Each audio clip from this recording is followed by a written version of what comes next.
അർദ്ധരാത്രി തിരുരാത്രി എന്ന കാലവുമായി മെഴുകുതിരികളുമായി വെളിച്ചമായി കർത്താവിന്റെ മുന്നിൽ നിൽക്കുവാൻ നമുക്ക് അനുഗ്രഹം നൽകിയ ദൈവത്തെ നന്ദിയോടുകൂടി നമുക്ക് സ്തുതിക്കാം.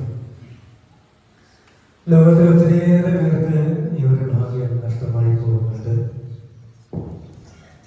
തിരഞ്ഞെടുക്കപ്പെട്ടവരായ നമുക്ക് ലഭ്യമായ ഈ ഭാഗ്യ നിമിഷങ്ങൾ അത് ദൈവം ദാനമായി നൽകിയതാണ് എന്ന ഉത്തമ ബോധ്യത്തോടുകൂടി കർത്താവിന്റെ സംഘത്തിന് സമർപ്പിതരാകാം.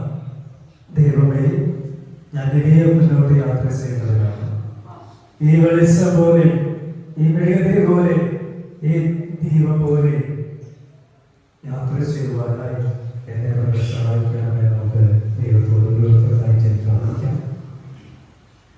നമ്മുടെ ഹൃദയത്തിന്റെ അശുദ്ധികൾ, നമ്മുടെ ജീവിതത്തിന്റെ അശുദ്ധികൾ, നമ്മുടെ പ്രവൃത്തിയുടെ അശുദ്ധികളെല്ലാം ഈ രാത്രി ഈ വെളിത്തിൽ കത്തുന്നത് പോലെ കത്തിക്കണം. ഇത് ഒരു വെളിച്ചം മാത്രം വെളുക്കുവാനായി, വെളിച്ചം മാത്രം